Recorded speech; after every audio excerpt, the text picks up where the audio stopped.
Authorities have a warning this morning. The suspect accused in the murders of 5 people at a home in San Jacinto County is still on the run. One of the victims was just 8 years old. Law enforcement identified him as 38-year-old Francisco Oropeza. That's the shooter that is being looked for in this case. The San Jacinto County Sheriff says he's a threat to the community, he's dangerous, and he could be anywhere. Brittany Ford joins us live this morning. A horrific crime that has shaken the small community just 10 miles west of Cleveland. What are the neighbors saying there? Well, Daniel, neighbors say it's not uncommon to hear gunshots in this area, but never expected something like this to happen. This morning, the search for 38-year-old Francisco Oropeza continues in San Jacinto County. Yesterday, when we were speaking with neighbors, they said that they are familiar with Oropeza and his wife. They described him as someone who would occasionally wave, but usually kept to himself. The sheriff says there has been a history of calls at Oropeza's home. Friday night, one of the most recent, where things took a deadly turn. Oropeza is wanted for shooting and killing 5 people who live next door, one of the victims as young as 8 years old. Neighbors we spoke to are still trying to process what happened. I mean, I can't believe it. It's hard to think about those people dead and their families. More than anything, their families, their babies. I guess that's what happens. There's a lot of people here that like to shoot guns, and it was just a matter of time before something like this happened, I guess. Now, last update we got from the sheriff, they believe that Oropeza is not cornered in the wooded area, that they had a perimeter around yesterday that was just about a mile down from the shooting scene. They now have expanded those search efforts. Back out here live, we are expecting to get some sort of update from investigators sometime today. We'll bring you the latest on air and online at khou.com. Good afternoon. I'm Sheriff Greg Capers, San Jacinto County. This is going to be another brief news conference. The first thing I want to get across is the fact that the governor of the state of Texas has offered $50,000 for the capture of this suspect.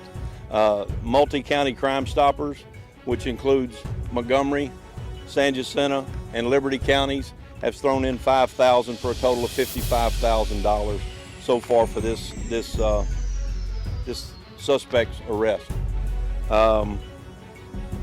Tonight is going to be the Texas Police Officers Memorial.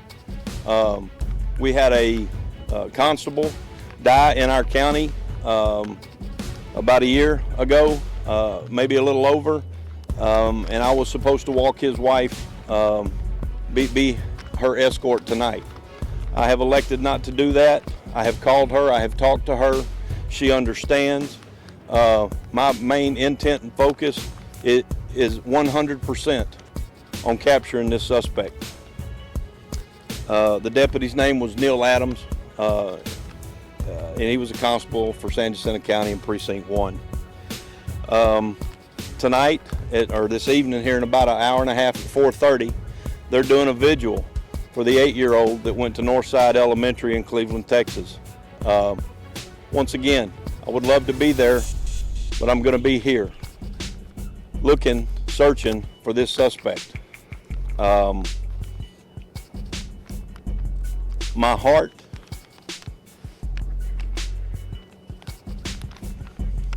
is with this 8-year-old little boy. I don't care if he was here legally. I don't care if he was here illegally. He was in my county.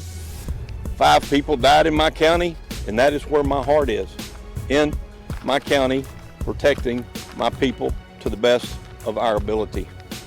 We have over 150 policemen here yesterday looking for this suspect. Today, it's well over 200, and more officers from other agencies are coming in to help us find this suspect.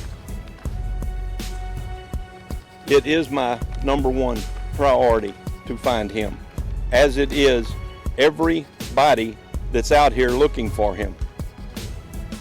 With that, I'm going to turn it over to the special agent, Mr. Smith. Good afternoon. I'd like to announce that the FBI is also offering an additional $25,000 for the apprehension of this subject. So it brings the total amount of the reward to $80,000. If anybody, whether you are here in this county or this state of Texas or around the country, have any tips, we're asking you to please call 1-800-FBI-TIPS. 24/7, this phone line will be available. If anyone has any information that could lead to the arrest of this subject. Like the sheriff has said, we have over 200 law enforcement personnel from federal, state, and local agencies trying to bring this subject into custody so we can bring justice to those 5 victims and to ensure this community is safe. We cannot continue down this path until we get him apprehended and arrested. So again, we're asking everyone for your help so we can bring this suspect, or this monster, I will call him, to justice. Thank you. Sheriff, Yes, ma'am. could you speak to the status of the other children who were found in the home? Well, the three children that we loaded that night and put in the ambulance, they were covered in blood from the same ladies that were laying on top of them trying to protect them. Where are they now? They're safe. They're with family, and they're safe. This question really for either of you two gentlemen. Can you tell us a little bit about the search? Have you narrowed it down at all to a certain area where the suspect might be? Has he been able to get far? What do you know about where he might be? But right now, we just don't know. Because if we did, we would have him in custody right now. We do not know where he is. We don't have any tips right now to where he may be. And that's why we've come up with this reward, so that hopefully somebody out there can call us. Pretty much can guarantee you, he's contacted some of his friends. We just don't know what friends they are. And that's what we need from the public, is any type of information, because right now we're running into dead ends. The longer this goes on, does it get harder? Well, yes, it does get harder. It will get harder. Do you all believe that the suspect is still in the area? We do not know. Like I said, right now we have 0 leads of him. I mean, I can tell you that right now we're going door to door with these 200 officers. That they're going door to door, knocking on people's homes or knocking on people's houses, asking questions, looking for tips. This $80,000 is in my opinion, a real good motivator to have somebody turn him in. We currently are having billboard poster signs made 4 foot by 5 foot, written in Spanish, so that community can help itself. And if they read that sign, they will know that there's a $80,000 reward out for this man, and that's just today. Who knows what tonight or tomorrow will bring? But we're looking for closure for this family. Can you Professor speak Brent about said the suspect was about 15 to 20 miles away. Was that going off GPS or just a gut feeling?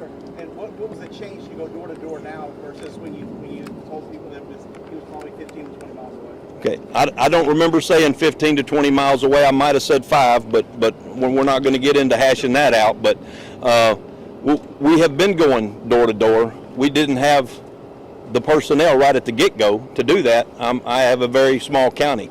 And with the help of the FBI, Harris County, Montgomery County, all these agencies, Liberty County, I could sit here for 5 minutes and tell you who all's here, but with their help, we're sending them people door to door, looking for any kind of a lead, a camera, a ring camera, a security camera, anything that they might be able to tell us. They knew him. They knew he went here. They knew he did this. They knew he did that.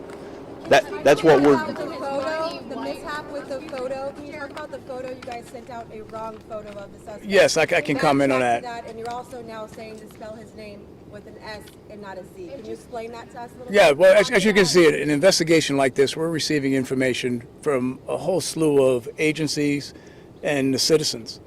and it was a mistake on our side of it. We identified it. We acted quickly to remove that photo, and we went back, re-looked at what we had, and now we're 100% confident we have the right photo out there. But it was a mistake. We will own up on it. Was shared. He's a truck driver out of the Fort Worth area. His family says their lives are in danger now as well as his career. What would you tell them? But we've already talked to him. All right, I don't want to go further into the discussions we've had with him. So I will say we've spoken to him. Next. One more question, everybody. The suspect's wife? I'm sorry? Have you been able to interview the suspect's wife? Has she been any help? I'm sorry. Go ahead. Yes, ma'am, we have. Well, she's been interviewed 2 or 3 times. And she's in constant contact. If we need her, she's available, and vice versa. We're available for her as well. Is that she was also threatening the family as well, or going against the family, telling them stuff? You can do anything on that?